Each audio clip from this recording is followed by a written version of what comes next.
तो आज हम 12वां अध्याय देख रहे हैं और जो 12वां अध्याय का जो थीम है एक तरह से वो है बी पर्सनल। इस अध्याय का नाम क्या है? भक्ति योग बताया गया है। तो इसमें 3 सेक्शंस है। तो पहला सेक्शन है treat God as a person, कि भगवान एक व्यक्ति है। Treat God as a person. Then दूसरा ये है सेक्शन 1 to 7। दूसरा सेक्शन है God treats us as a person, कैसे भगवान हमें एक व्यक्ति के रूप में देखते हैं और व्यक्तिगत रूप पे आदान प्रदान कर रहे हैं। ये 8 से 12 है। और तीसरा है ट्रीट अदर्स एज पर्सन्स। अभी ये जो है इसका थोड़ा लोगों को किसी पर्सन के रूप में ट्रीट करना या भगवान को पर्सन के रूप में ट्रीट करना, इसका मतलब क्या है उसका हम स्पष्टीकरण करेंगे। पर जो भाव है ये कि गीता का जो भक्ति योग का सेक्शन है वो यहाँ पे अंत हो रहा है, उसमें पर्सनलिज्म पे जोर दिया जा रहा है। तो इसको अगर भगवान को हम डिविनिटी बोलते हैं, डी, जो हम है वो इंडिविजुअल है, तो आई है, और जो लोग है वो पीपल है। तो this is like a dip in sacred water. अभी कुंभ में, महाकुंभ में बहुत से लोग जा रहे हैं कि वो स्नान करने के लिए। तो हमें यहाँ पे बताया क्या जा रहा है कि हमें वास्तव में एक व्यक्तिगत रूप से बर्ताव करना है। और अभी एक तरह से देखेंगे तो ये थीम क्यों आ रहा है। ये थीम इसका, जैसे मैं बता रहा था पहले कि कैसे कि जो गीता लगभग 10वें अध्याय में ख़त्म हो गई है, उसके बाद में जो सवाल आ रहे हैं वो सवाल एक तरह से supplementary questions after the class है। तो उसमें क्या है, मेन फ़र्क ये है कि अभी क्लास के बाद अगर क्वेश्चंस होते हैं तो फिर क्या अलग अलग लोग क्वेश्चन पूछते हैं, यहाँ पे एक ही व्यक्ति सवाल पूछ रहा है। तो अभी यहाँ पे अब कह सकते हैं कि ये 10.11 पे एंड हो गया। फिर उसके बाद में 10:17 से 16 से 10:42 तक एक क्वेश्चन था अर्जुन का। अर्जुन पूछते हैं कि किस तरह से कथम विद्याम अहम योगिंग्स, मैं कैसे आपको इस जगत में देख सकता हूँ। फिर 11:1 to 11:55 ये दूसरा क्वेश्चन है। 11:1 to 4 का क्वेश्चन था, वास्तव में वो दूसरे क्वेश्चन का आंसर है, विराट रूप आप दर्शाइए मुझे। अभी 12:1 से 20 का एक सवाल है। फिर उसके बाद में 13वां अध्याय जो है उसमें भी 13:1 to 35 जो है वो अगला सवाल है। और वो आगे उसका जवाब एक तरह से हम कह सकते हैं 13वें अध्याय का सवाल का जवाब है, वो आगे बढ़ते जाता है, वो वहीं पे ख़त्म नहीं होता है, वो लगभग 16वें अध्याय तक जाता है। वो दैट विल लुक एट कल चैप्टर में देखते हैं। पर अभी यहाँ पे इट्स नॉट 12, ये 20 है। यहाँ पे 20 श्लोक है इस अध्याय में। तो अभी कुछ संबंध हम देख सकते हैं कि इस सवाल के बाद ये सवाल क्यों पूछा है। तो अभी अलग अलग अर्थ बताए गए इसमें। एक है कि अभी जो भगवान जो है वो सर्वव्यापी है, वो ऑल परवेडिंग है। अभी कैसे है भगवान सर्वव्यापी, एक भौतिक दृष्टि से भी देख सकते हैं और एक आध्यात्मिक दृष्टि से भी देख सकते हैं। भौतिक दृष्टि से मतलब क्या है, विराट रूप है उनका। अभी क्या ये विराट रूप भौतिक है? अभी क्या हो गया है कि कभी हम ऐसे तत्वज्ञान का इस्तेमाल करते हैं, किसी चीज़ को भौतिक बोलना मतलब उसका अपमान करना जैसे हो जाता है। पर भौतिक चीज़ें भी भगवान से ही आ रही है, भौतिक भी भगवान की शक्ति है। तो जो विराट रूप है वो क्या है, वास्तव में इस विश्व का एक दर्शन है। और क्या ये विश्व भौतिक है? हाँ, ऑफकोर्स ये विश्व भौतिक है। तो क्योंकि ये भगवान से संबंधित है इसलिए उसको दिव्य कह सकते हैं। जैसे माइक हम भगवान की सेवा के लिए इस्तेमाल कर रहे हैं, इसको दिव्य कह सकते हैं हम। पर ये बनाया हुआ है, ये भौतिक तत्वों से बनाया हुआ है। तो एक तरह से विराट रूप जो है वो भौतिक जगत का दर्शन है, तो वो भौतिक है। पर भगवान जो अभी स्पिरिचुअल में जो ऑल परवेडिंग है वो ब्रह्म ज्योति के रूप में है। तो अभी जो ब्रह्म ज्योति है उसका वर्णन जो हो रहा है वो अभी तक उसका थोड़ा उल्लेख हुआ है, पर अभी अर्जुन पूछ रहे हैं कि मैं समझा कि कैसे आप एक भौतिक इस विराट रूप में सर्वव्यापी हो, पर वो गीता के 11वें अध्याय के अंत में बताया है कैसे कि भगवान का जो सौम्य द्विभुज रूप है वो इस विराट रूप से भी और महान है। सुदुर्दर्शम इदम रूपम बता रहे थे, वो बताते हैं कि देवाप्यस्य लोकस्य रूपस्य नित्यम दर्शन कांक्षिना। पिछले अध्याय में बताया था कि जो यूनिवर्सल फॉर्म है उससे बड़ा क्या है, उससे बड़ा कृष्ण फॉर्म है, कृष्ण रूप है। तो ये चैप्टर 11 में बताया गया था। तो अभी वो अर्जुन पूछना चाहते हैं कि क्या ये कृष्ण रूप ब्रह्म ज्योति से भी बड़ा है? तो एक है कि मटीरियली ऑल परवेडिंग फॉर्म, उससे आपका मटीरियल भौतिक दृष्टि से सर्वव्यापी जो रूप है उससे आपका व्यक्तिगत रूप बड़ा है।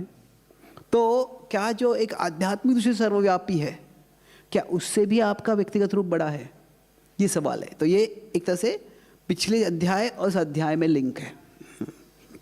अभी मतलब क्या है कि ये अलग सवाल है, पर वो जो सवाल है वो एक स्तर पे पूछा, एक विचारधारा में पूछा गया है। ये विचारधारा क्या है? सर्वव्यापता। भगवान का एक जगह पे रूप है और भगवान का लोकलाइज्ड है, भगवान का सर्वव्यापी रूप है। तो कौन सा और श्रेष्ठ है? तो अभी अगर इस लिंक से हम देखते हैं तो अभी अर्जुन जो सवाल पूछ रहे हैं, देखते क्या सवाल है वो। तो अर्जुन बता रहे एवं सतत युक्ता, ये जो सतत युक्त है। और अभी सतत युक्त ऐसा शब्द कहाँ आता है, मतलब किसका उल्लेख कर रहे हैं ये समझना है। तो इसके ऐसे ही कुछ उल्लेख आया है, सततम कीर्तयन्तो माम। वहाँ पे महात्मानस्तु माम दैवीं प्रकृतिमाश्र भजन्ते अनन्यमसो ज्ञात्वा भूतादिमव्ययम् सततम कीर्तयन्तो माम यतन्तश्च व्रतव्रता नमस्यन्तश्च माम भक्ता नित्य युक्ता उपासते। तो वही सतत शब्द भी आता है, युक्त भी आता है, एक साथ नहीं आ रहा है। सततम कीर्तयन्तो आ रहा है, नित्य युक्ता उपासते, पर एवं सतत युक्ता ये तो वह भक्तों का ही उल्लेख हो रहा है। और उसके बाद में अगला शब्द आ रहा है भक्ता स्वाम पर्युपासते, जो भक्त आपकी पूजा करते हैं। ये चाप्य अक्षरम अव्यक्तम, और जो अक्षर है जो अव्यक्त है उनकी तेषाम के योग वित्तमा, जो अक्षर अव्यक्त का चिंतन करते हैं उनमें से कौन अच्छा है? के योग वित्तमः।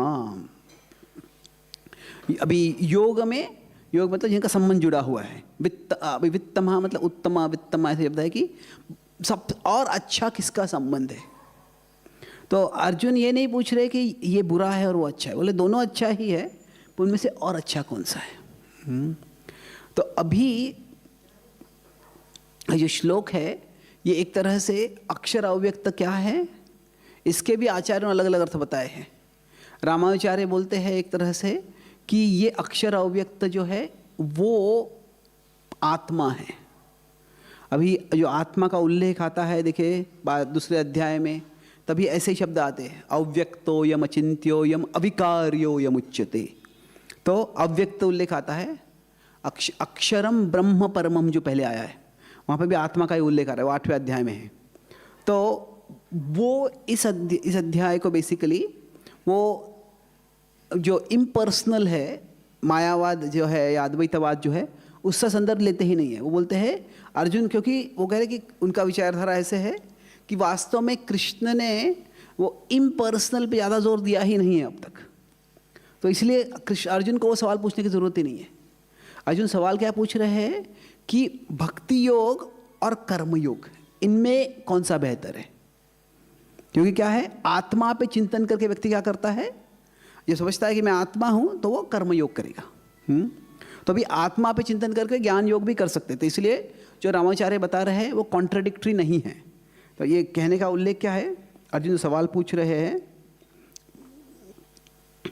अर्जुन का जो सवाल है तो उसमें एक साइड में भक्त है और दूसरे साइड में भी क्या है उसका समझना थोड़ा मुश्किल है। जो अक्षरम और जो अक्षर अव्यक्त है वो इम्पर्सनलिस्ट हो सकते हैं, वो निर्विशेषवादी हो सकते हैं, या वो जो है ऐसे है कि जो आत्मा पे चिंतन कर रहे हैं, जो आत्मा पे चिंतन करने वाले हैं।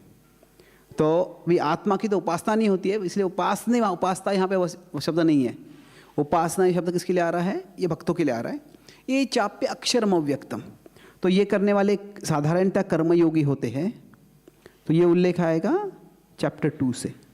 तो भाव क्या है यहाँ पे कि भगवान ने अभी तक गीता में क्या किया है, एक तरह से हम देख सकते हैं गीता का लीनियर फ्लो देखेंगे हम तो क्या है कि अभी तक उन्होंने पहले दूसरे अध्याय से 5वें अध्याय तक कर्मयोग बताया है, फिर 6ठे अध्याय में ध्यान योग बताया है, फिर उसके बाद में 7 से 11 तक भक्ति योग बताया है, और यहाँ पे 8वें अध्याय में भगवान ने बताया है कैसे भक्ति योग ये ध्यान योग से बेहतर है। पर अभी तक भक्ति योग और कर्म योग की तुलना नहीं हुई है। तो जो भगवान बता रहे हैं, तो अभी तक कर्मयोग बताया है उन्होंने, और अर्जुन ने बताया था कि जो ध्यान योग बड़ा मुश्किल लगता है मुझे, चंचलम ही मनः कृष्ण। अर्जुन ने कभी कर्मयोग के प्रति ऑब्जेक्शन व्यक्त नहीं किया है, और भगवान ने भी कर्मयोग का कहीं खंडन नहीं किया है। तो एक तरह से अभी जो ये 12वां अध्याय है, इसके पहले पार्ट में ऐसा हो सकता है कि भक्ति योग और कर्मयोग की तुलना हो रही है, ये भी संभव है।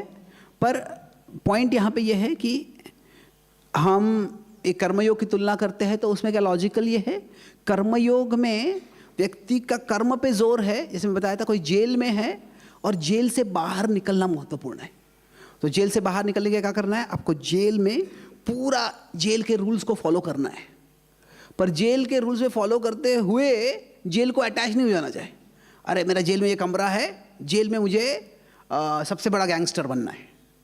अभी उससे अटैच हो जाएंगे, उससे आसक्त हो जाएंगे तो आप जेल से बाहर नहीं निकलोगे। पर जेल के नियम पालन नहीं करोगे तो भी जेल से बाहर नहीं निकलोगे।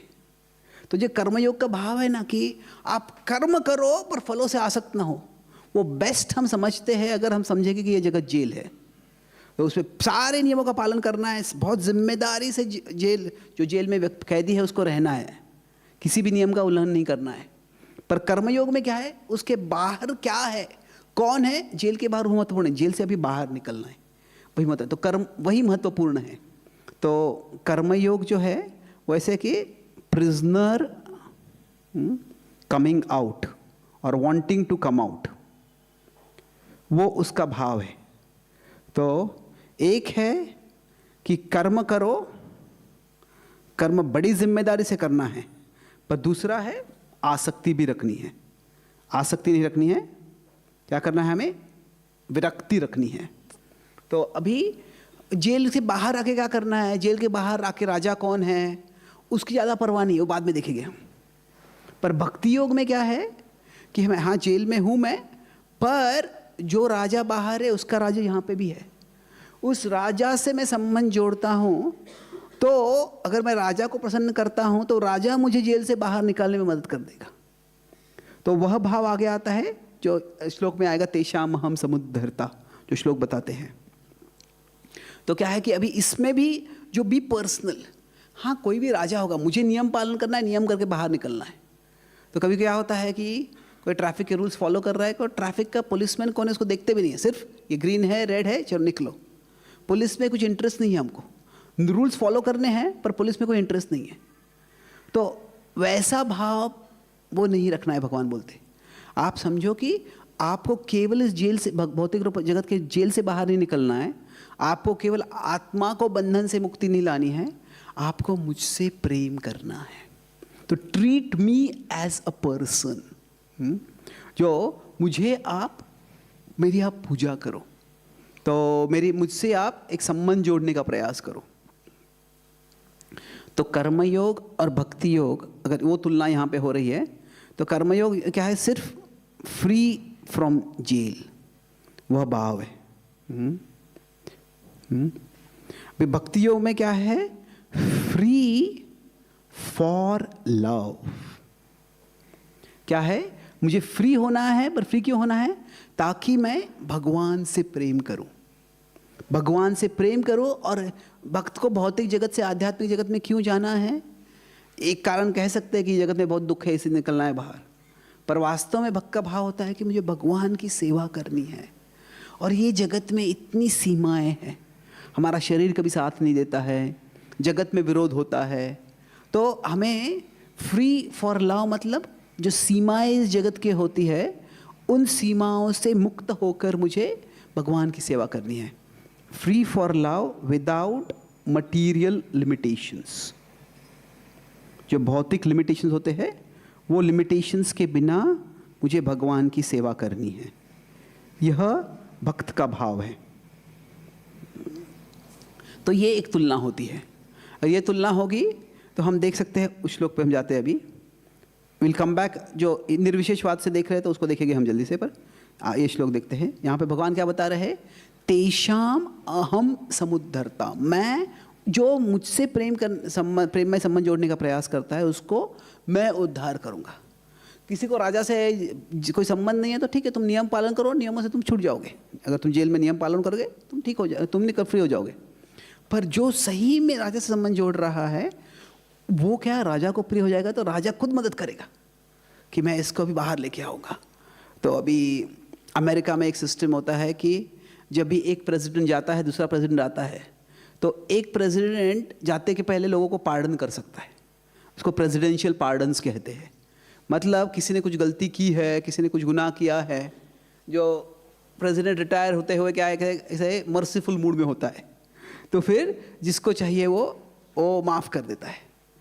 तो अभी क्या, तो ट्रेडिशनली क्या होता है ये इसका, कि अभी जिस पे कोई चार्ज आया है, जिस पे कोई गुनाह के चार्ज आया है, उसको, या कोई जेल में ऑलरेडी है, तो उसके जेल का सेंटेंस छोटा कर दो, अभी उसको छोड़ दो ऐसे।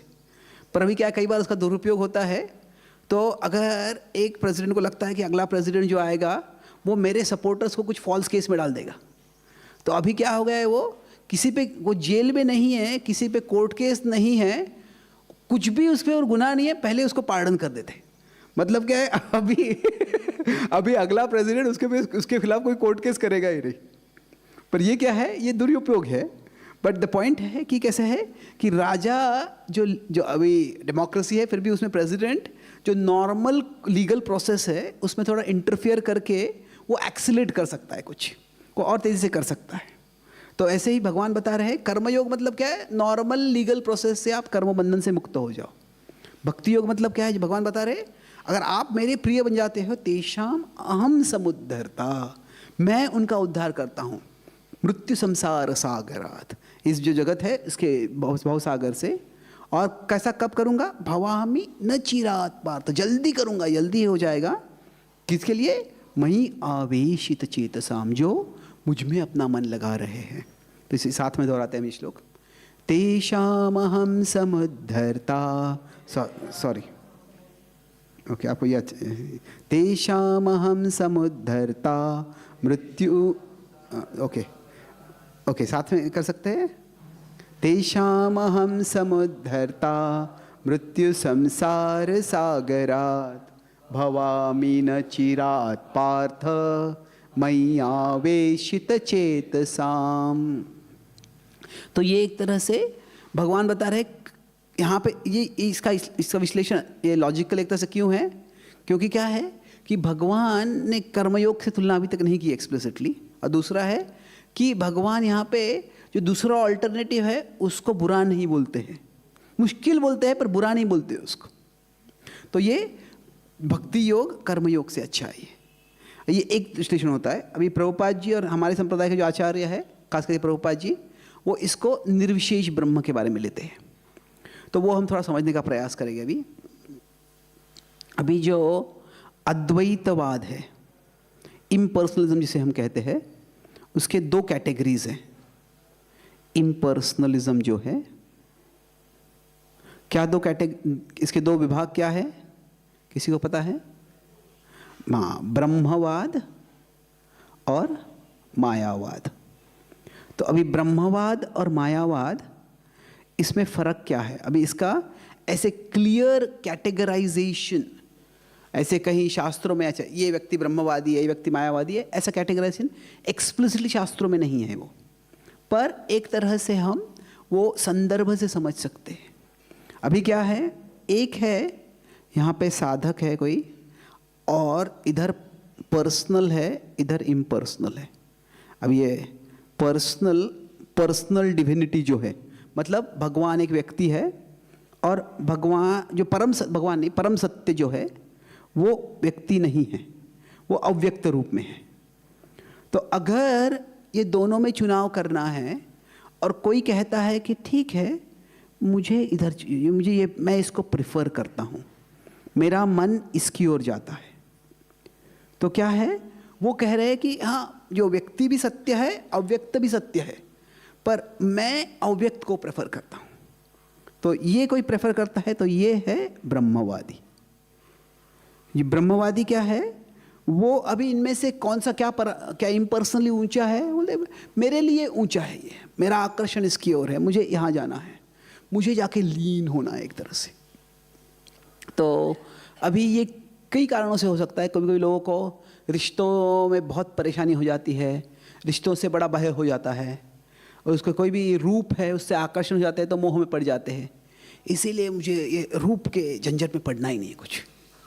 तो ये जो ब्रह्मवादी भी है, ये अधिकांश रूप से क्या होता है, ये मोक्षकामी होते हैं। उनको भौतिक जगत का जो दुख है वो बहुत स्पष्ट रूप से दिख गया है और उससे मुक्त होना है। तो ऐसे लोग भी काफ़ी महान लोग हैं, ऐसे नहीं कि साधारण लोग हैं ये। इनका वर्णन जो भगवान करेंगे वो वर्णन काफ़ी उनके काफ़ी गुणों के साथ वर्णन करते हैं। भगवान होता है सर्वभूत हिते रतः, वो किसी की ईर्ष्या नहीं करते, वो सबका कल्याण चाहते हैं, ऐसे भगवान बताते हैं वो वर्णन करते समय। तो ये ब्रह्मवादी है। और ब्रह्मवादी ये क्या है, गुड नॉट बेस्ट। अभी ऐसे ब्रह्मवादियों का जो वर्णन आता है, भगवान क्या कहते हैं, इसके पहले का श्लोक देख सकते हैं कि क्लेश अधिकतरस तेषाम, कि ये तेषाम वो जो लोग हैं जिनका पिछले श्लोक में वर्णन होता है, उनके लिए क्लेश काफ़ी होता है। अव्यक्त आसक्त चेतसाम, जिनकी चेतना क्या है, जिसमें उनका अव्यक्त को प्रेफर करते हैं, अव्यक्त आसक्त चेतसाम।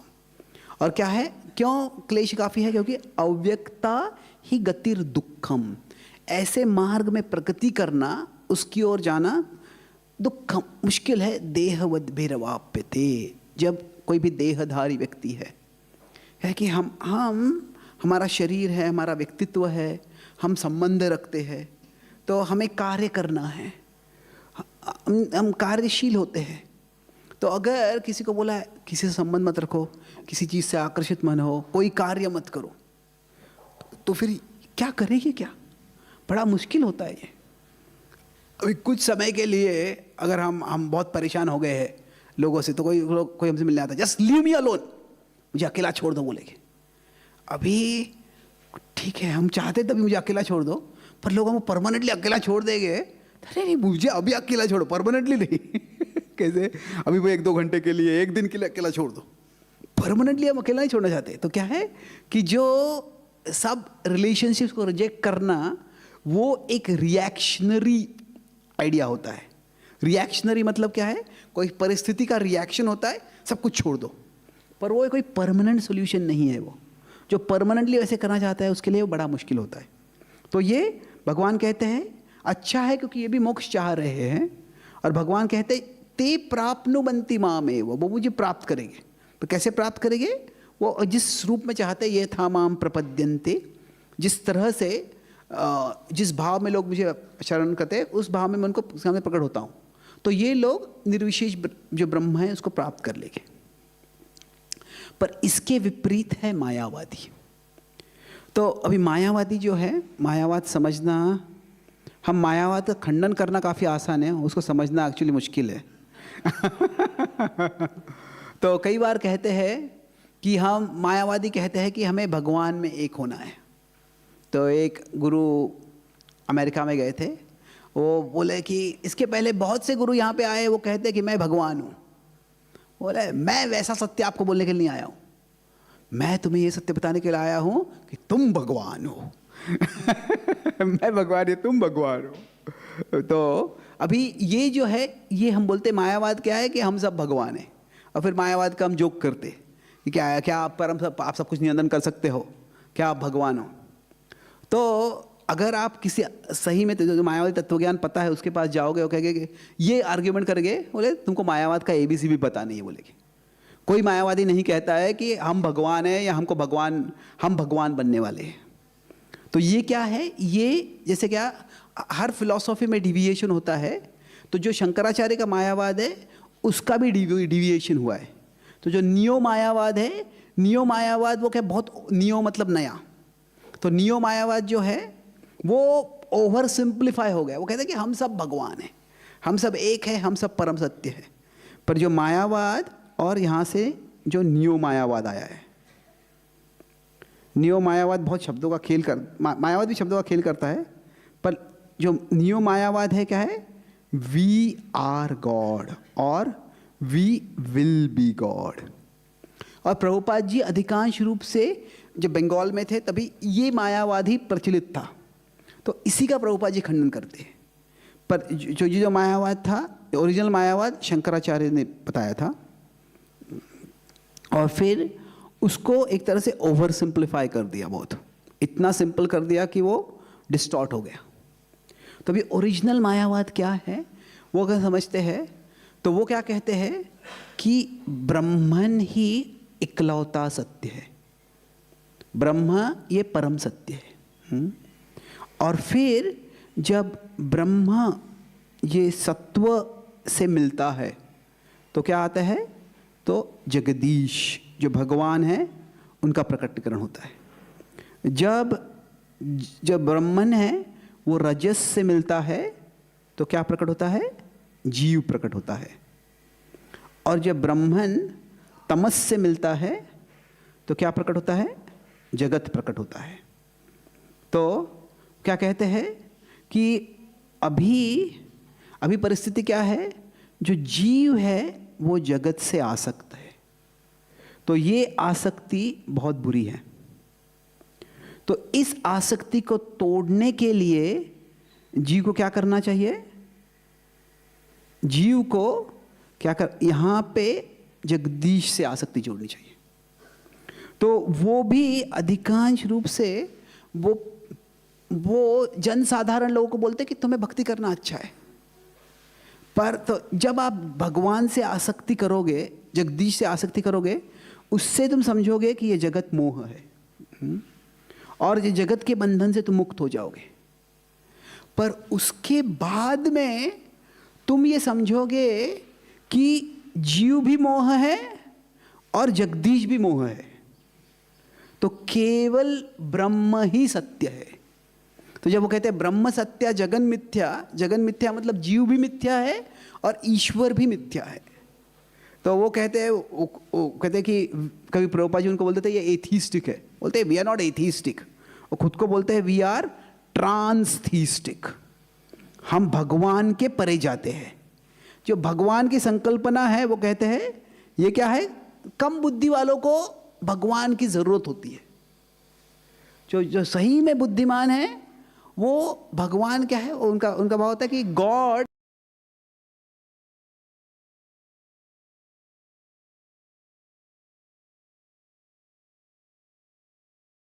श्लोक लिखे हुए हैं, और जैसे हम उनका कोट करते हैं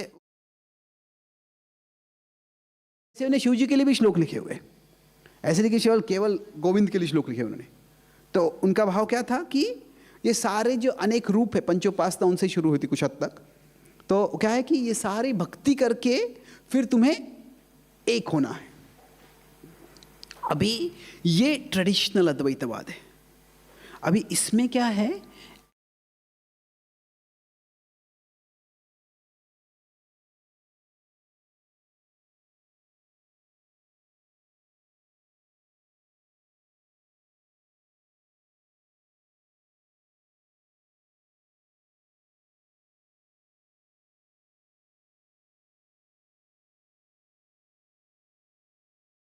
रूप माया है और भगवान के रूप के परे जाना है, ये जो है वो मायावाद है, और ऐसे मायावाद का भगवान खंडन करते हैं। तो अभी यहाँ पे जो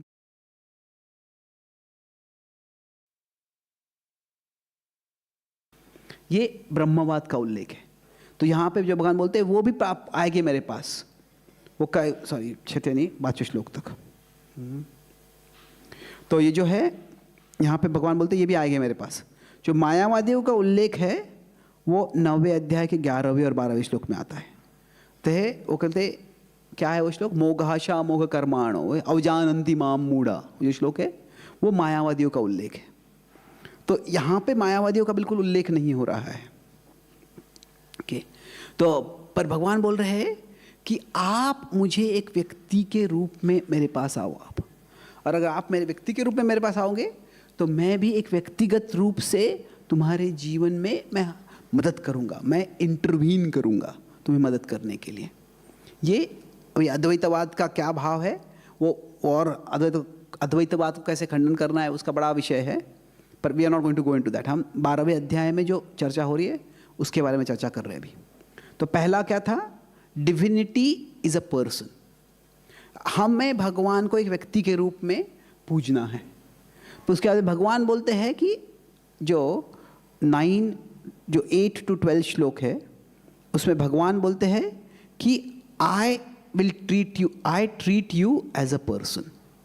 भगवान मतलब हम कह सकते हैं कि हम यहाँ पर है, भगवान यहाँ पे है, तो I am treating God as a not a person. एक सर्कल ड्रॉ कर रहा हूँ यहाँ पे फिर क्या है कि हम भगवान को एक पर्सन के रूप में ट्रीट करते हैं, ये 1 to 7 में है, और भगवान हमें पर्सन के रूप में ट्रीट करते हैं, ये अभी 8 से 12 में आता है।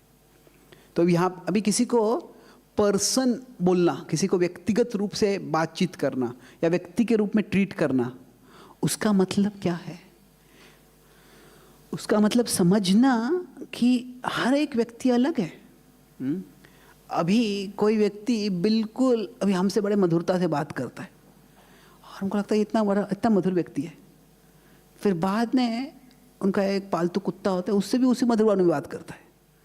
तो सबसे अच्छे ओके एक मधुर स्वभाव हो सकता है, पर क्या है कि अगर सबसे बिल्कुल वैसा ही बर्ताव कर रहा है, तो अभी ये क्लास के बाद कोई आता है, कोई क्लास का कुछ बहुत अच्छा लगता है तो मैं उनसे आदान करता हूँ, मैं बिल्कुल बिना इमोशंस के वैसे ही खड़ा रहता हूँ। कोई निंदा करता है वैसे बिना इमोशंस के, बोलेगा अच्छा कोई इमोशन नहीं है, थोड़ा इंप्रेसिव लगेगा, वो इंप्रेसिव होगा पर अट्रैक्टिव नहीं होगा। आपको क्या है कि जो अनइमोशनल होता है कभी कभी वो इतना शांत कैसे रह सकता है, वो किसी को इम्प्रेस कर देता है। वहाँ पर इसका अपनी भावनाओं पे बहुत नियंत्रण है। पर वैसे व्यक्ति से क्या हम एक प्रेम में संबंध जोड़ना चाहते हैं, कभी कोई भावनाएं दिखाता ही नहीं है, तो फिर क्या है वो अट्रैक्टिव नहीं होता है। तो हमें भगवान से संबंध जोड़ना है, भगवान हमसे संबंध जोड़ना चाहते हैं। तो भगवान क्या देखते हैं कि हर एक व्यक्ति अलग है, और अलग मतलब क्या है कि अलग स्तर पे है। तो अभी इम्पर्सनल, इसके अलग अनेक अर्थ हो सकते हैं। इम्पर्सनल का एक अर्थ हो सकता है कि हम अनइमोशनल होता है, कुछ भावनाएं नहीं है, वैसे के वैसे बात कर रहे हैं सबके साथ। पर एक और होता है इम्पर्सनल का अर्थ कि एक फॉर्मूला एक है, मतलब एक ही फॉर्मूला के अनुसार सबके साथ बात कर रहे हैं, फॉर्मूलिक या मैकेनिकल। जब अभी हम किसी फ़ोन करते हैं और कभी कभी क्या है, अभी फ़ोन पे कोई मैकेनिकल वॉइस होता है, वो जवाब देता है, तो क्या है ठीक है मैकेनिकल वॉइस हम सुन सकते हैं, पर क्या है कि मैं किसी से बात करना चाहता हूँ। अभी सिलिकॉन वैली में रिसर्च हो रहा है, अभी मुझे एक भक्त बता रहे थे अभी कि क्या है कि जब अभी कहीं आप बड़े वेबसाइट्स पे जाते हो, कुछ जगह वहाँ पे चैटबॉट होता है। अगर आप एप्पल के वेबसाइट पे जाओगे, डेल के वेबसाइट पे जाओगे, तो क्या है वो चैटबॉट से चैट करने में लोग चैट कर लेते हैं, पर अगर कोई फ़ोन करता है और फ़ोन पे उनको एक मैकेनिकल वॉइस आता है तो लोग गुस्सा हो जाते हैं कि जब कोई बात कर रहा हूँ, मैं चैट कर रहा हूँ, तो कोई वहाँ पे मशीन और चल जाएगा, पर मैं बात कर रहा हूँ तो I want a person, I want talk with a person. ऐसे भाव होता है। तो हमें क्या है कि पर्सनली ट्रीट करना मतलब सबके साथ एक फॉर्मूला नहीं है, हर एक व्यक्ति इंडिविजुअल है। तो यहाँ पे क्या है कि भगवान यहाँ पे बताते हैं, ये भगवान हमारी इंडिविजुअलिटी जो है वो एक तरह से दर्शा रहे हैं कि आप एक स्तर पे कार्य नहीं कर सकते तो दूसरे स्तर पे कार्य कर सकते हो, कि सबके लिए एक one size fit all formula नहीं है, सबके लिए एक फॉर्मूला नहीं है। भगवान यहाँ पे 8, 9, 10, 11 और फिर 12, ये 4 श्लोक है, इस 5 श्लोक है, इसमें 5 अलग अलग स्तर पे हम भक्ति कर सकते हैं। कि अभी भक्ति करो बोलते हैं, तो भक्ति में क्या है, ऐसे नहीं है कि सबको बिल्कुल एक दूसरे का शुद्ध भक्त बनना है, मतलब क्या सबको एक दूसरे का जेरोक्स कॉपी बनना है कि ऐसे भक्त होते हैं। नहीं, हर एक व्यक्ति इंडिविजुअल है, हर एक अपने स्तर पे है। तो यहाँ पे क्या है, सबसे पहले बताया एब्जॉर्ब्ड इन कृष्णा, मय्येव मना धत्स्व मयि बुद्धिम निवेशया, कि भगवान बोलते हैं कि अगर आप ऐसे कर रहे होगे कि आप मुझ में एकाग्र हो गए होगे, तो ऐसे नहीं कि तुम मुझे बाद में प्राप्त करोगे, तुमने अभी ही मुझे प्राप्त कर लिया है, you are already living in me. तो इस श्लोक हम देखते हैं, ओके, मय्येव मना धत्स्व, तो मुझ में आप मन लगा रहे हैं, तो आधत्स्व मतलब पूर्ण तरह से समर्पित कर रहे हैं। मयि बुद्धिम निवेशया, तो जो अपनी बुद्धि भी आपने मुझ में इन्वेस्ट की है, मुझ में लगाई है। ऐसे करोगे तो क्या होगा, निवसिष्यसि, निवसी मतलब निवास करोगे आप में, निवसिष्यसि मय्येव, आप पहले से ही मुझ में निवास कर रहे हो, निवसिष्यसि मय्येव अत ऊर्ध्वम न संशयः, तो इसमें कोई संशय नहीं है। इस ऐसा जब करोगे उस समय से ही उसके उपरांत, उस समय से ही आप आगे चल के हमेशा मुझ में ही जी रहे होगे। तो ये टॉप मोस्ट लेवल है। अगर आप ये नहीं कर सकते, कोई बोले हमेशा भगवान में मन लगा के एकाग्र होना, ये संभव नहीं है, तो फिर भगवान बोलते ठीक है वो नहीं कर सकते, तो आप क्या करो, अथ चित्तम समाधातुम न शक्नोषि मयि स्थिरम, तो समाधातुम, इस तरह से समाधि में समाधान के साथ जो रहना है वह आपको शक्नोषि, शक्य नहीं है, आपको संभव नहीं है, स्थिर नहीं रह सकते। तो क्या करो, अभ्यास योगेन ततो माम इच्छाप्तुम धनंजय, तो आप अभ्यास योग करके आप मेरी इच्छा, मुझे प्राप्त करने की इच्छा आप जागृत करो। तो ये क्या है, एब्जॉर्ब्ड इन कृष्णा मतलब क्या है, ये एब्जॉर्प्शन नेचुरल होता है। ये इसको कहते हैं concentrating on Krishna, concentrate on Krishna. अभी कोई बोलता है कि आप क्या कर रहे हैं, मैं मूवी देख रहा हूँ, मुझे मूवी पे कॉन्सेंट्रेट करना है। अभी अरे मूवी पे अगर आपको कॉन्सेंट्रेट करना पड़ रहा है तो वो डायरेक्टर ने बुरा काम किया है। वो मूवी में ऐसा होना चाहिए कि एब्जॉर्ब हो जाना चाहिए आप, तो क्लास सुन रहे तो उसको कॉन्सेंट्रेट करना चाहिए आपको। कॉन्सेंट्रेट मतलब क्या, आपको एब्जॉर्ब मतलब एक तरह से ये एफर्टलेस है, ये मन कहीं और जाता ही नहीं है। कॉन्सेंट्रेट मतलब ये एफर्टफुल है कि ऐसे करोगे तो धीरे धीरे क्या होगा, कोई ऐसा मान लीजिए कोई डॉक्यूमेंट्री होता है, वो पहले क्या चल रहा है समझने के लिए ध्यान देना पड़ता है, पर जब हम ध्यान देते हैं, अरे ये तो बहुत इंटरेस्टिंग सब्जेक्ट है, बहुत अच्छी जानकारी है, तो फिर क्या, जितना हम ध्यान देते हैं उसमें रुचि आ जाती है, और फिर क्या होगा, फिर हम वहाँ से एब्जॉर्ब हो जाएंगे। तो ऐसे ही भगवान बोलते हैं आप मुझ पे एकाग्र करो अपना चित्त, फिर माम इच्छा तुम धनंजय। तो ये क्या है, एक तरह से ये जो है ये सिद्ध भक्त है। सिद्ध भक्त मतलब जो अभी शुद्ध, हम सिद्ध भक्त इस्तेमाल नहीं करते, हम शुद्ध भक्त इस्तेमाल करते हैं, पर एक ही बात है, ये जो है साधक भक्त है। हम जब जो है कि जब साधना करते हैं, जप करते हैं, हम क्या कर रहे हैं, भगवान में मन लगाने का प्रयास कर रहे हैं। तो मन जाता है इधर उधर, हम वापस लेके आते हैं। और कोई बोलता है अभी ये नहीं कर सकता मैं, ये क्या है, अभी भगवान पे मन लगाओ, नहीं जमता है मुझे। तो फिर भगवान आगे श्लोक बोलते work for me, work for Krishna. कि अगर आप साधना नहीं कर सकते हैं तो आप सेवा तो कर सकते हो। साधना मतलब कि एक जगह बैठ के जप करो, वो जप करना बड़ा मुश्किल है, भगवान की पूजा करना बड़ा मुश्किल है, पर सेवा तो कर सकते हो। भगवान बोलते हैं अगले श्लोक में कि जो कि मत कर्म, आप मेरा कर्म करो। तो अभी आचार्य मतलब सेवा में दो स्तर हो सकते हैं। एक है डायरेक्ट सेवा हो सकता है। डायरेक्ट मतलब क्या है, मंदिर में आके कुछ प्रसाद कुकिंग करते हैं, हम कुछ गार्लन बनाते हैं, दिया बनाते हैं, तो ये जो है ये डायरेक्ट है। इनडायरेक्ट मतलब क्या है, हमारा कोई नौकरी है, हमारे घर का जिम्मेदारी है, वो सब भी हम भगवान की सेवा के भाव में करते हैं। तो ये वर्क फॉर मी। तो भगवान बता रहे हैं कि आप समाधि में नहीं रह सकते तो साधना करो, साधना नहीं कर सकते तो आप सेवा करो। और यहाँ तक ही नहीं, भगवान क्या बोलते हैं कि अगर आप ये भी नहीं कर सकते तो क्या करो, आप work for some higher cause.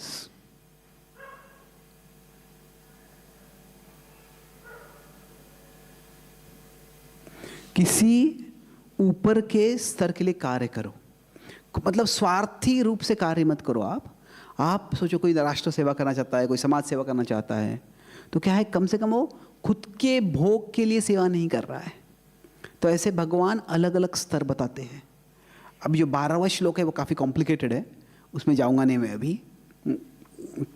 पर वहाँ पे भगवान क्या बताते हैं कि किसी भी तरह से, ये जो मेन पॉइंट ये है कि भगवान अलग अलग स्तर बता रहे हैं कि अगर आप ये नहीं कर सकते तो ये करो, ये नहीं कर सकते तो ये करो। और इससे भी क्या, भगवान का हमसे कैसे प्रेममय संबंध करने का जो इच्छा है वो प्रकट होता है। भगवान हमें एक व्यक्ति के रूप में देख रहे, ये करने की क्षमता नहीं है तो दफा हो जाओ, ऐसे नहीं बोल रहे भगवान। ये ये नहीं कर सकते तो ये करो, ये नहीं कर सकते तो ये करो। भगवान कैसे, हम एक प्रोग्रामेबल मशीन के ऊपर ये प्रोग्राम है, ये इनपुट दिया, ये करो, ऐसे नहीं है, ठीक है, ये नहीं है, ये ऑप्शन है, ये ऑप्शन है, ये ऑप्शन है।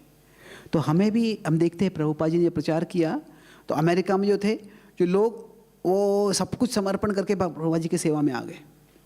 अमेरिकन लोगों को प्रभुपाद जी भारत में लेके आए तो बहुत लोग भारत इम्प्रेस हो गए उनसे, प्रभुपाद जी से, पर फिर भी वैसा समर्पण नहीं आया। तो क्या हुआ, बहुत से लोग जो लाइफ मेंबर बनने, उन्होंने क्या किया, सेवा किया प्रभुपाद जी का, वो साधना के स्तर पे नहीं आए थे वो। तो अभी महत्वपूर्ण क्या है कि ये सारे जो भगवान बता रहे हैं, खासकर पहले 3 जो लेवल्स है, ये ओके, ये जो 3 हैं ये भक्ति के ही लेवल्स है। तो भक्त होना और साधक होना ये अलग है। बहुत लोग में भक्ति हो सकती है, मंदिर में आते हैं, जन्माष्टमी कुछ पूजा करते हैं, कृष्ण की कथा में रुचि रखते हैं, तो भक्त है, पर वो शायद साधक नहीं है, रोज साधना नहीं कर रहे। तो जो अभी ये भक्ति है, और इसके नीचे जो है दे आर भक्ति प्रिपेरेटरी, भक्ति अनुकूल है या भक्ति के व्हाट इज प्रिपेरेटरी।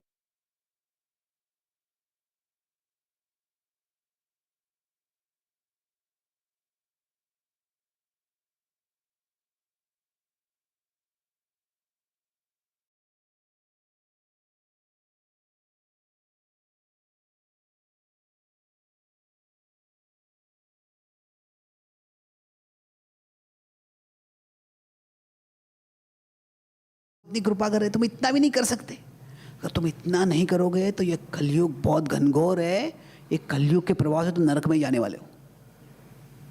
तो अभी ये जो है ऐसा भाव नहीं रखना है हमें प्रचार के लिए।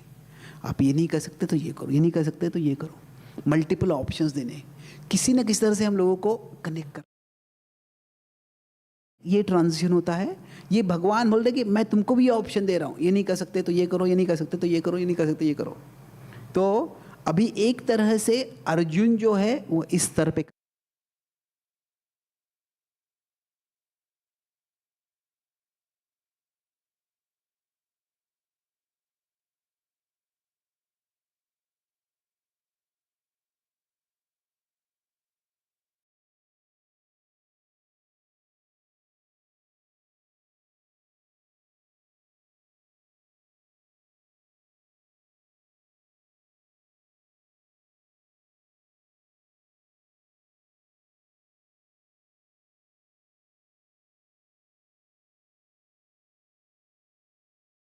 चुके हैं, पर क्योंकि इस जगत में सेवा करनी है तो देखते हैं ये लोग भक्त है, ये लोग भक्त नहीं है, इनको सेवा में लगाना है, इनको भी भक्ति का समझाना है ताकि भक्ति कर सके वो।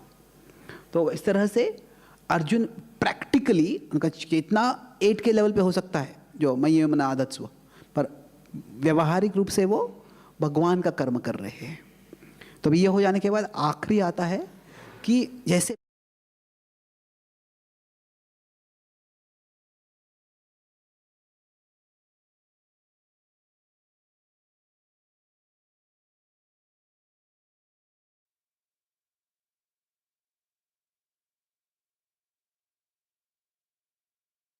एज पर्सन्स, अभी लोगों को व्यक्ति के रूप में उनसे बर्ताव करना है। मतलब क्या है, अगर ये श्लोक देखते हैं हम, ये इनका वर्णन क्या आता है, इन सब में एक कोरस आता है, हम देखेंगे। अखिलान क्या यहाँ पे, यो मद भक्तः समे प्रियः, ये ऐसे भक्त मुझे प्रिय है। अगला श्लोक देखते तो क्या, यह सच में प्रियः, फिर क्या है, यो मद भक्तः समे प्रियः, फिर भक्तिमान यह समे प्रियः। भाव क्या है, ऐसे भक्त मुझे प्रिय है। यहाँ पे आता है भक्तिमान में प्रियो न रहा। तो यहाँ पे क्या भगवान बोल रहे हैं कि ऐसे भक्त मुझे प्रिय है। पर यहाँ पे दिलचस्पी की बात यह है कि कौन से भक्त प्रिय है, जो डिवोटीज, इसको क्या बोल रहे हैं, okay let's put it this way, devotee dear to Krishna. जो उसके बारे में जो भगवान बता रहे हैं वो कुछ भी उसके डिवोशनल एक्टिविटीज़ के बारे में नहीं बता रहे हैं। भगवान ये नहीं बोल रहे कि रोज़ सुबह जो उठ के मंगल आरती को आता है वो मुझे बहुत प्रिय है। भगवान ये नहीं बोलते कि जो एक जगह बैठ के 16 माला जप करता है, जो एकादशी को निर्जल उपवास करता है, वो मुझे प्रिय है। वो नहीं बता रहे वहाँ पे। भगवान क्या बता रहे थे, उनका व्यवहार कैसे है, बिहेवियरल वर्च्यूज। तो यहाँ पे क्या है, भगवान यहाँ पे साधन, कौन से भक्त मुझे प्रिय है ये बता समय, वो साधना पे जोर नहीं दे रहे हैं, वो सदाचार पे जोर दे रहे हैं। साधना पे नहीं, सदाचार पे जोर दे रहे हैं। मतलब ऐसा भक्त जो दूसरों के साथ बर्ताव करता है तो वो उनके प्रति ईर्ष्या नहीं करता है, उनसे वो काइंड अद्वेष्टा सर्वभूतानां मैत्रः करुण एव च, जो सबके प्रति शांत रहता है, जो सबकी मदद करने का प्रयास करता है। जो अभी ये हमने रविवार को पिछले बुधवार को इस श्लोक पे हम लिया था, ओके, कि भगवान यहाँ पे बता रहे हैं यस्मान नो द्विजते लोको, क्या, जो जिसके द्वारा लोग विचलित नहीं होते हैं, और लोकान नो द्विजते च, जो लोगों के द्वारा विचलित नहीं होता है। हम ये दोहरा सकते हैं, यस्मान नो द्विजते लोको लोकान नो द्विजते च यः। तो जो अलग अलग तरह से उद्वेग हो जाता है उसका हर्ष अमर्ष भय उद्वेग, कि हम अलग अलग तरह से कोई हमारी बात सुनता है तो हम बड़े खुश हो जाते हैं, हमारी बात नहीं सुनता है बड़े उदास हो जाते हैं, ये सुनेगा कि नहीं उससे भय रहता है हमको, और फिर ओवरऑल समझ हम एजिटेट रहते हैं। तो मुक्तो, इन सब से जो मुक्त है, यह सच में प्रिय, हर्षामर्ष भयोद्वेगैर् मुक्तो यह सच में प्रिय। तो अभी यहाँ पे क्या बता रहे हैं भगवान, अभी मुझे एक भक्त बता रहे थे कि ये श्लोक मुझे समझ में नहीं आता है, लेकिन अगर मैं प्रचारक हूँ तो प्रचार का मतलब है कि दूसरों को एजिटेट करना है। तुम मोह में हो, तुम अज्ञान में हो, तुम नरक में जा रहे हो, उठो जागो। और बोलता है कि और प्रचारक होने का मतलब है कि लोग जब मूर्खतापूर्ण कार्य कर रहे हैं उसको हमको एजिटेट होना ही चाहिए, नहीं तो प्रचार क्यों करेंगे। तो उनका डेफिनेशन है प्रचारक मतलब be agitated and make others agitated. तो प्रचार क्यों करोगे आप, और आप शांत हो, लोग शांत है, ठीक है मैं भगवत धाम जा रहा हूँ, तुम नर्क जा रहे हो, बाय बाय। तो अभी क्या है, कंपैशन और एजिटेशन में फ़र्क है। क्या कंपैशन भी एजिटेशन हो सकता है जैसे? हाँ, लोग परेशानी में है, लोगों को मुझे मदद करनी है, हाँ ठीक है, कंपैशन से थोड़ा एजिटेशन हो सकता है। मतलब क्या है, जिसमें कंपैशन है, एजिटेशन शब्द का अर्थ क्या है कि आराम से बैठना नहीं है, मुझे कुछ करना है। पर जो कर्म करना है वो कैसे करना है? वो इस तरह से करना है कि लोगों को हमको आकर्षित करना है। और जिनको हम एजिटेट करते हैं शायद उनको हम उनका अटेंशन मिलता है पर उनका अट्रैक्शन नहीं मिलता है। क्या है, एजिटेशन जब होता है, कभी कोई कुछ लोग होते हैं कंट्रोवर्सी करते हैं कुछ जानबूझ के, इसने कुछ ऐसे कर दिया, उसने कुछ ऐसे कर दिया, तो उसे अटेंशन मिलता है। पर क्या वो अटेंशन से अट्रैक्शन आएगा, एप्रिसिएशन आएगा, पता नहीं है हमको। कभी घृणा भी आती है, क्या कहते हैं उसमें, कभी कभी ये मीडिया में एडवर्टाइज में कहते हैं कि all publicity is good publicity. क्या होता है, किसी न किसी तरह से आप पब्लिसिटी करो, आप न्यूज़ में हो, अच्छे कार्य के लिए हो, बुरे कार्य के लिए हो। कभी क्या होता है, कोई मूवी रिलीज होने वाला होता है तो उसके पहले वो मूवी स्टार का किसी और हीरोइन के साथ अफेयर है बोल देते हैं, उससे लोग अरे क्या हो रहा है ये सब, उससे क्या हो, वो एजिटेशन करके पब्लिसिटी बढ़ाते हैं। तो अभी एजिटेशन से क्या हो रहा है, अटेंशन तो ज़रूर आएगा। जब कोई भी, अभी यहाँ पे हम बैठे हैं, पीछे कोई चिल्लाने लग जाएगा, तो अभी वो चिल्लाएगा तो कोई चिल्ला रहा है और मैं यहाँ पे कुछ बोल रहा हूँ, तो अटेंशन उसकी ओर ज़रूर जाएगा। पर वो अटेंशन के बाद क्या एप्रिसिएशन आने वाला है? अच्छा काम कर रहा है ये। अगर आप बहुत बोर हो गए उस लेक्चर से तो शायद बोले अच्छा काम किया तुमने पर नॉर्मली एप्रिसिएशन नहीं आने वाला है, जो अट्रैक्शन है वो भी नहीं आने वाला है। तो वो जो स्ट्रैटेजी है प्रचार करने की, वो ज़्यादा समय तक चलती नहीं है, एजिटेट करेंगे लोगों तो भगवान कहते हैं कि हमें दूसरों को एजिटेट नहीं करना है। अभी जो प्रभुपाद जी जब अमेरिका में रह रहे थे तो तभी वो पहले उनको एक गोपाल अग्रवाल नाम के व्यक्ति ने उनको स्पॉन्सर किया था। तो वो एक भारतीय था, तो उसने एक अमेरिकन स्त्री से शादी की थी, वो सैली अग्रवाल नाम था। तो वो अभी भी उनके पिताजी ने बोला था भारत से, इसलिए उन्होंने स्पॉन्सरशिप किया था प्रभुपाद जी का भी। तो वो उनको अपेक्षा भी नहीं थी कि इसको स्वामी जी सही में आ जाएंगे, उनको लगा था ये सिर्फ लोगों की इच्छा होती है पर कोई आता नहीं है।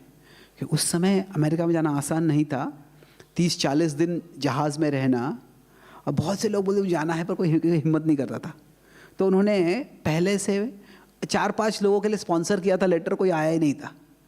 और फिर वो सैली अग्रवाल बोलती है कि जब मैंने लेटर पढ़ा और वो स्वामी जी आ रहे हैं, क्या करना है, कैसे रखेंगे उनको, क्या करेंगे, तो विचलित हो गए थे वो।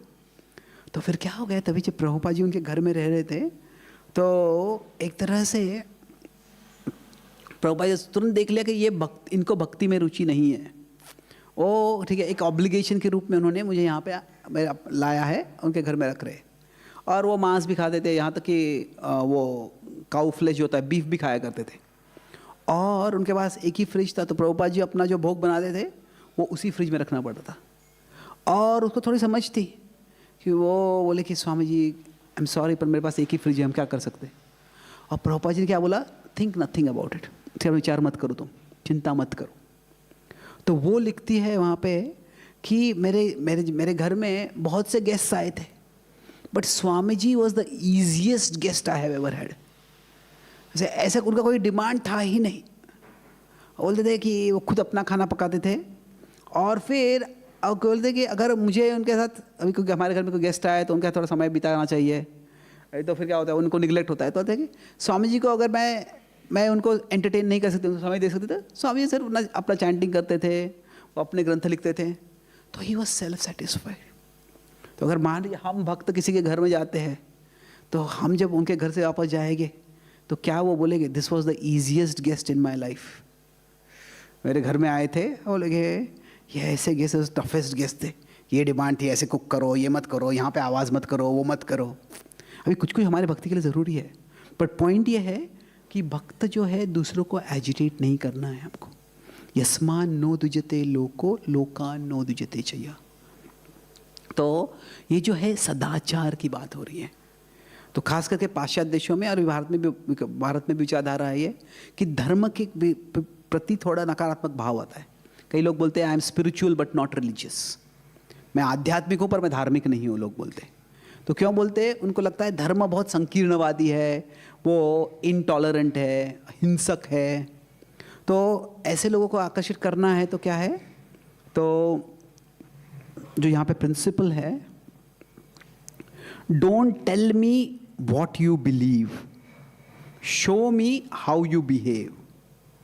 वॉट यू बिलीव, तुम क्या विश्वास करते हो, तुम्हारा तत्वज्ञान क्या है, उसमें मुझे ज़्यादा महत्व नहीं है।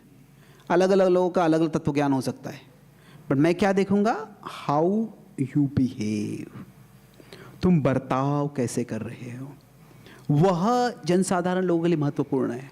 अगर कोई मंदिर में आता है, और अगर मंदिर में ही आता है और पहले ही बोलता है अरे तुम्हें ये नहीं गलत किया तुम्हें। अभी कई बार अभी हमारे मंदिर में ऐसे बातचीत हो रही है कि आज कई बार हमें एक ड्रेस कोड बनाना चाहिए, कि अभी कुछ मंदिरों में होता है ड्रेस कोड, पर क्या है कि अगर हम पर अधिकांश जो मंदिर होते हैं दे आर मोर लाइक, वो बहुत ज़्यादा लोग वहाँ पे जाते नहीं हैं, जो लोग जाते भी हैं वो थोड़े श्रद्धालु लोग ही जाते हैं। पर हम एक प्रचार की संस्था है, तो कोई पहली बार आया है और उनको अगर बोलते हैं खैर तुम ऐसा ड्रेस पहन के नहीं आ सकते, तो क्या होगा? वो चले जाएंगे वापस, कभी आएगा ही नहीं। अभी राधानाथ महाराज को चौपाटी में पूछा गया था कि इसके मैं आज शाम को शायद चर्चा करूँगा, पर कि जब हम मंदिर में आते हैं लोग, तो क्या कभी लोग भगवान का सेल्फी लेना चाहते हैं, तो क्या हमें उनको अलाउ करना चाहिए? भगवान की ओर, अभी भगवान का फोटो लेना एक बात है, पर भगवान की ओर पीठ करके सेल्फी लेना ये उचित नहीं है। तो क्या करना चाहिए? तो महाराज बोले अच्छा नहीं है, पर अगर आप उनको रोकोगे तो आप बोले एक नोटिस बना के रख दो, पर अगर उनको बोलोगे आप रोको उनको, तो क्या है, कौन कैसे बोलेगा उनको रोको, कि वो उसमें कभी कभी उनका अपमान हो सकता है। कि कुछ लोग होते हैं उनको they get a great joy in making others follow rules. दूसरों को रूल्स फॉलो कराने में उनको बड़ा आनंद मिलता है। तो उसमें क्या है, कई बार जो लोग आते हैं, अभी कोई बड़े अभी क्या है, जो कोई सेल्फी ले रहा है, वो हंस रहा है, फोटो पोस्ट कर रहा है, क्या कर रहे हो तुम अपराध कर रहे हो, नरक में जाओगे, भगवान के मुंह पीट लगाओगे। तो हेलो, तुम कई बार होता है ना, तुम नरक में जाओगे, ये भक्तों का बहुत फेवरेट डायलॉग हो जाता है। तो महाराज बोले कि हमें बताने की जरूरत नहीं, कौन कैसे बताएगा हमें पता नहीं है। तो इसीलिए अभी ऐसे नहीं कि हम सेल्फी नहीं लेना, हम अच्छा बोल रहे, बट हाउ वी बिहेव वो लोग देखेंगे। तो ये महत्वपूर्ण है। तो यहाँ पे भी भगवान क्या बोल रहे हैं? भक्त का, कौन से भक्त उनको प्रिय है? जो सदाचारी भक्त है। इसका मतलब नहीं है कि मंगल आरती में करना, जप करना ही महत्वपूर्ण नहीं है, वो ज़रूर महत्वपूर्ण है, पर यहाँ पे इस अध्याय में भगवान किस चीज़ पे जोर दे रहे हैं? कि आपका सदाचार हो। भाई एक तरह से हम कह सकते हैं कि जो सदाचार जो है वो बिहेवियर है, गुड बिहेवियर। इसको इंग्लिश में कहते हैं वर्च्यू। इसका मराठी में संस्कृत में शब्द आता है धर्म। हम कभी धर्म और भक्ति एक लेते हैं, पर धर्म मतलब क्या है? सदाचार होता है। हमारा परिवार के प्रति धर्म होता है, हमारे ऑफिस के प्रति धर्म होता है। तो आइडियल क्या है? भगवान यहाँ पे बोल रहे हैं धर्म और भक्ति दोनों साथ में हो। तो ये जो वर्णन है 12-13 अध्याय से 20वें श्लोक तक है, और इसका ही स्पष्ट आता है आखिरी श्लोक में जो हमें आगे दोहराएंगे। पर अगर किसी में मुझे लगा तो स्पेलिंग रॉन्ग है यहाँ पे। तो भक्ति और धर्म जो है, अगर भक्ति है पर धर्म नहीं है तो क्या होता है उसमें? वास्तव में वो व्यक्ति ऐसा है जो 9:30 और 31 में बताएगा, अपिचेत सुदराचारो। भगवान उसको भी स्वीकार करते हैं, अच्छा मानते हैं भगवान उनको भी, पर क्या है, ऐसे व्यक्ति लोगों को भगवान की ओर आकर्षित नहीं करेंगे। भगवान उन पर कृपा कर सकते हैं, पर कोई गुस्सालु है, कोई क्रोधी है, अच्छी सेवा कर रहा है, पर क्या है, वो भगवान उन पर कृपा करेंगे, पर क्या है, वैसे भक्त हम लोगों को आकर्षित नहीं कर पाएंगे। अभी किसी में धर्म है पर भक्ति नहीं है, तो क्या है? इसका सवाल का जवाब जो है 17वें अध्याय में अर्जुन पूछते, 17 चैप्टर में आता है, उसको हम चर्चा करेंगे कि अगर कोई भक्ति नहीं कर रहा है, पर वो उसका कार्य कैसे हो रहा है उसको 3 गुणों के अनुसार देखना है। 3 गुण हम बाद में आएंगे। अगर कोई धर्म भी नहीं कर रहा है, भक्ति भी नहीं कर रहा है, उसका वर्णन 16वें अध्याय में आता है। खास करके 3.16 में आता है, अघायुरेंद्रिय आरामो मोघम पार्थ सजीवती, वहाँ पे भी आता है एवं प्रवर्तितम चक्रम नानुवर्तयति है। यह 16वें अध्याय के खास करके 4 श्लोक से लगभग 20वें श्लोक तक आता है वो वर्णन, 24वें श्लोक तक एक्चुअली। तो क्या है कि हमें यहाँ पे रहना है, भक्ति करनी है, अच्छा व्यवहार भी करना है। तो प्रभुपाद जी को एक बार पूछा गया था, एक रिपोर्टर ने पूछा, हम तुम्हारे शिष्यों को कैसे जान सकते? प्रभुपाद जी क्या बोले? दे आर परफेक्ट जेंटलमैन, वो अच्छा व्यवहार करते हैं, परफेक्ट जेंटलमैन लेडीज़। ये बताया कि वो 16 माला जप करते हैं, वो 4 नियमों का पालन करते हैं। क्यों? रिपोर्टर को उससे क्या लेना देना है एक तरह से? अगर वो हमारे श्रद्धा के बारे में जानना चाहता है तो वो ठीक है। अभी आखिरी श्लोक जो है, इसलिए अगर हम देखते इस संदर्भ में क्या है आखिरी श्लोक, ये तो धर्मामृतम इदम, इदम मतलब यह, ये धर्म अमृत। कौन सा धर्म अमृत है?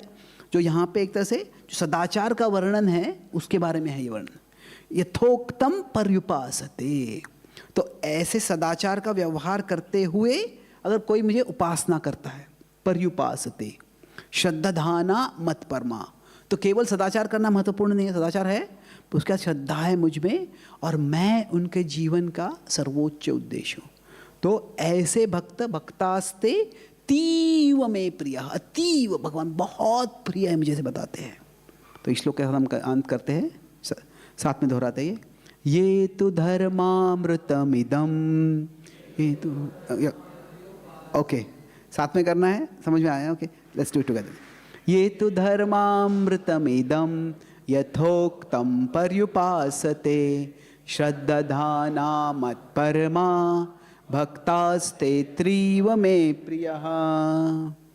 तो जो श्लोक है इस तरह से ये भगवान बोलते हैं ऐसा भक्त जो मैं धर्म के साथ भक्ति कर रहा है वो मुझे बहुत प्रिय है, जो सदाचार करता है, धर्म जो नैतिक है, जो गुणवान है और भक्ति कर रहा है। तो ये 12वें अध्याय का देखा हमने, बी पर्सनल, ये थीम था। किस तरह से 3 तरह से देखा इसको, कैसे कि इसके 3 सेक्शंस है, वो तीनों सेक्शंस में कि कैसे हम डिविनिटी जो भगवान है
किसी का एक सवाल है क्विकली?